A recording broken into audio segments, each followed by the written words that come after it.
আসসালামু আলাইকুম। 3S টেইলরের নতুন ভিডিওতে আপনাদেরকে স্বাগতম। আজকে আমরা শিখব কম বহরের কাপড় দিয়ে কিভাবে বড় সাইজের নামাজের হিজাব তৈরি করা যায়।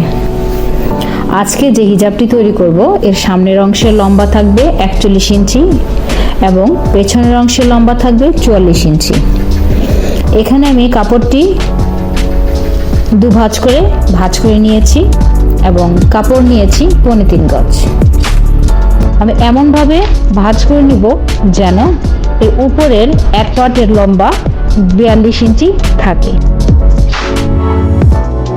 এরপর উপরের যে কোনো একটা কর্নারে ফিতা ঘুরিয়ে 2 ঘর বাড়িয়ে যেমন প্রথমে দাগ দিব 42 ইঞ্চিতে, এরপর 42.2 ইঞ্চিতে, এরপর 42.5 ইঞ্চিতে, এরপর 43 ইঞ্চি, 43 ইঞ্চি, এভাবে করে 44 ইঞ্চি পর্যন্ত দাগ দিব।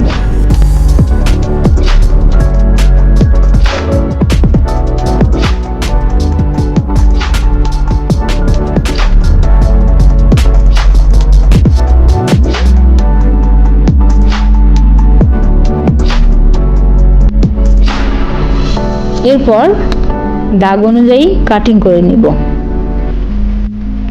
কাটিং এর পর দেখব একপাশে টুকরো কাপড় রয়েছে, এটি রাউন্ড অ্যাঙ্গেলে বসিয়ে নিচের অংশে 45 ইঞ্চি মাপ ঠিক রেখে কাটিং করে নেব।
এবার টুপি শেপের জন্য 4 ভাঁজ করে 6 ইঞ্চি লম্বা এবং 4 ইঞ্চি চওড়া কাপড় কেটে নেব। চলুন এবার সেলাই করে নিই। আমি টুপিটি আগে সেলাই করে আয়রন করে নিচ্ছি এবং মাঝ পয়েন্টে কাটিং করে নিচ্ছি। নিচের যে অংশটি কাটিং করেছি জোড়া দেওয়ার জন্য, এটি 2 ভাঁজে লাগানো, তাই এটি কাটিং করে আলাদা করে নেব এবং এর লম্বা অংশটি সেলাই করে জোড়া লাগিয়ে নেব।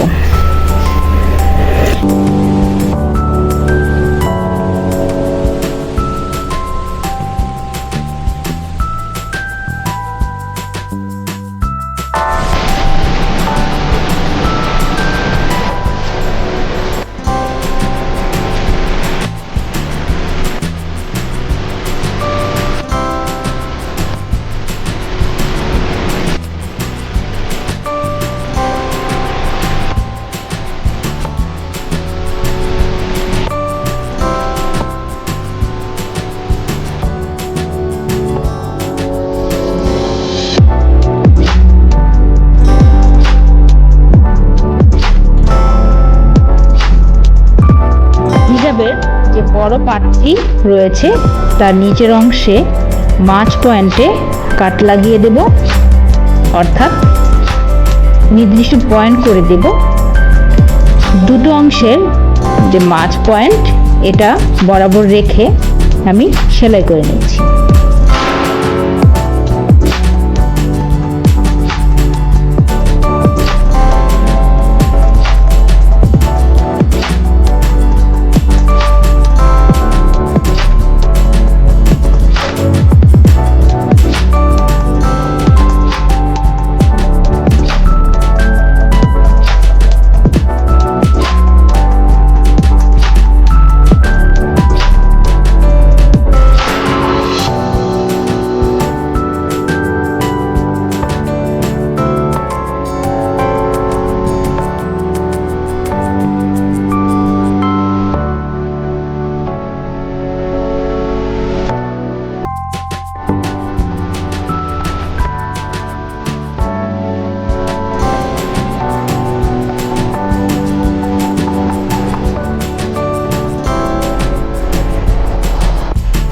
এখন জোড়ার অংশ প্রত্যেকটিতে আমি এমনভাবে সেলাই করব, ভালো ফিনিশিংয়ের জন্য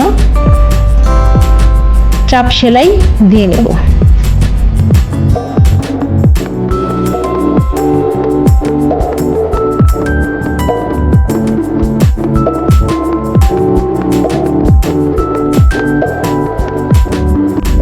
এবার বড় পাটের ঠিক উপরের অংশে মাঝ বরাবর একটি কাট দিয়ে নেব।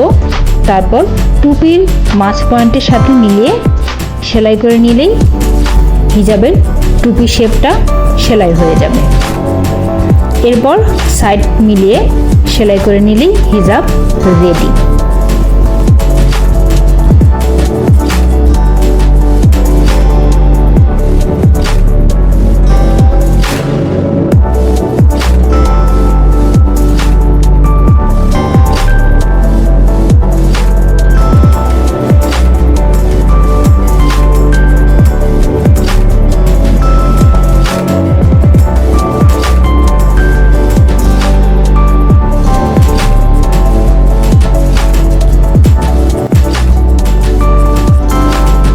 আমি হিজাবটি ট্রায়াল দিয়ে আপনাদেরকে দেখাচ্ছি এটা কতটা পারফেক্ট লম্বা হয়েছে। কেউ যদি আরেকটু লম্বা তৈরি করতে চান তাহলে আপনার প্রয়োজন অনুযায়ী কাপড় একটু বাড়িয়ে নিলেই হয়ে যাবে। ভিডিওটি কেমন লেগেছে জানাবেন, ভালো লাগলে অবশ্যই লাইক দিয়ে যাবেন এবং কমেন্ট বক্সে আপনার মন্তব্য জানাবেন। আর চ্যানেলটিতে আপনি নতুন হয়ে থাকলে অবশ্যই সাবস্ক্রাইব করবেন এবং বেল আইকনটি বাজিয়ে রাখবেন যেন পরবর্তী ভিডিওর নোটিফিকেশন আপনি সবার আগে পেয়ে যান। আজকে এ পর্যন্তই, ভালো থাকবেন। আসসালামু আলাইকুম।